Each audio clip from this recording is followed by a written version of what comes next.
Shalom, bertemu lagi dalam YouTube channel Hope Media Sabah dalam program Renungan Saat Indah bersama Tuhan.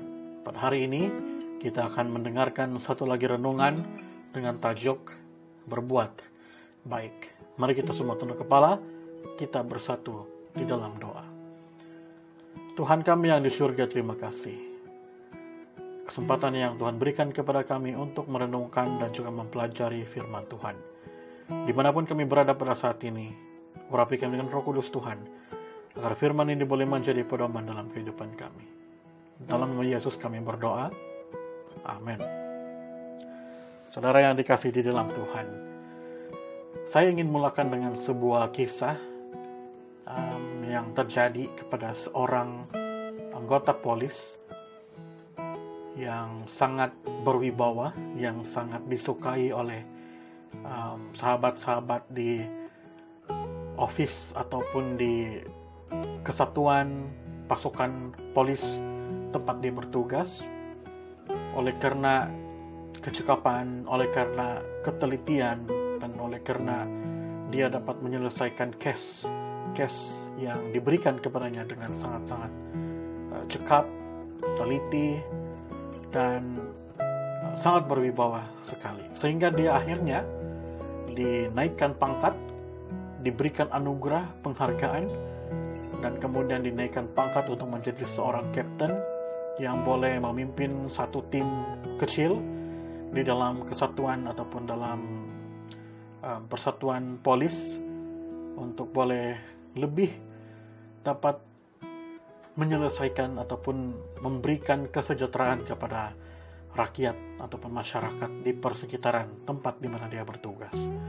Nah, ketika dia dinaikkan pangkat, dia dihantarkan untuk ditugaskan di satu wilayah yang baru, dan di sana dia ditugaskan untuk menjadi seorang pegawai polis yang akan memerangi keleluasaan pengedaran ataupun penggunaan narkoba di wilayah tersebut. Nah, setelah dia dapat mengumpul beberapa pasukan untuk membantu dia, mereka mulai untuk meneliti, mereka mulai untuk mengintegrasi, menyoal siasat orang-orang yang mungkin terlibat ataupun yang tahu mengenai narkoba di wilayah tersebut.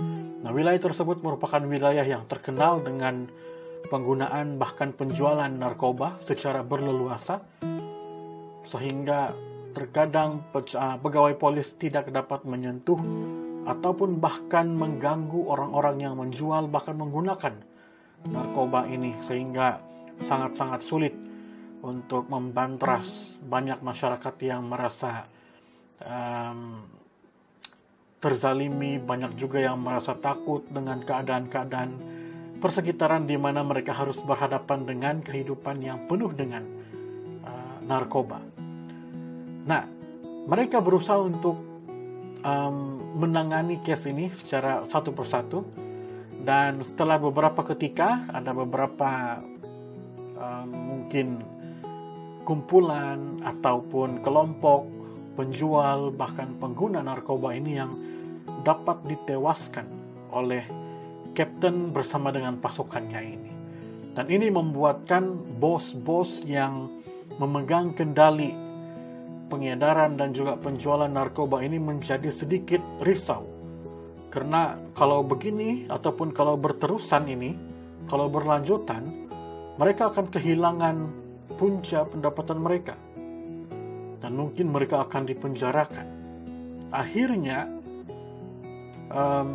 tercetuslah satu rahasia di mana kenapa narkoba ini boleh berleluasa di dalam wilayah ini, karena pegawai atasan mereka ternyata sudah pegawai atasan polis ini, pejabat polis ini sudah dirasua ataupun sudah disuap oleh bos-bos narkoba ini, sehingga setiap kali akan ada penyergapan, setiap kali akan ada usaha untuk menangkap orang-orang ini, dapat saja melarikan diri. Dan setiap kali mungkin ada yang tertangkap, ada sahaja cara bagaimana mereka akan melepaskan diri.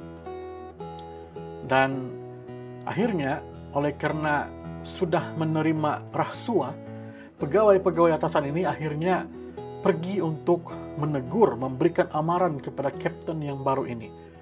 Berkata bahwa dia harus jangan mengganggu orang-orang yang menjual narkoba ataupun orang-orang yang terlibat di dalam narkoba ini. Dan tanpa menghiraukan amaran yang diberikan oleh pegawai atasan tersebut, kapten ini tetap melakukan tugas yang diamanahkan kepadanya. Karena baginya apa yang dia lakukan adalah untuk menjaga kesejahteraan, keselamatan rakyat di tempat dia bertugas. Dia tidak pedulikan amaran yang diberikan. Dia tetap melakukan seperti apa yang dia sudah rencanakan. Karena bagi dia apa yang dia lakukan itu adalah perkara yang baik. Nah, apa yang terjadi? Akhirnya, oleh karena dia menghiraukan amaran yang diberikan oleh pegawai atasan, dan kemudian oleh karena pegawai atasan ini memiliki kuasa untuk memanipulasikan keadaan, kapten ini akhirnya difitnah, berkata bahwa dia juga bersekongkol dengan penjual-penjual narkoba ataupun pengedar-pengedar dadah ini. Dan akhirnya dia ditangkap dan kemudian dipenjarakan walaupun dia sebenarnya tidak bersalah. Dia telah melakukan kebaikan, tetapi kebaikan telah mengkhianati dia dan dia telah ditangkap, difitnah dan dipenjarakan selama 8 tahun. Nah, saudara yang dikasihi di dalam Tuhan, kita hidup dalam dunia di mana ketika kita berbuat baik, kadangkala itu akan mengakibatkan penderitaan. Seperti kapten tadi, hasil daripada perbuatan baiknya, dia malah dipenjarakan dengan tidak adil. Rasul Petrus juga pernah dipenjarakan karena berbuat baik.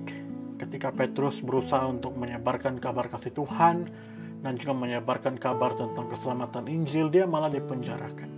Namun pengalaman Petrus ini membuatkan dia memiliki satu pandangan yang berbeza dengan perkara ini. Dalam 1 Petrus 3:17, sebab lebih baik menderita karena berbuat baik, jika hal itu dikehendaki Tuhan, daripada menderita karena berbuat jahat.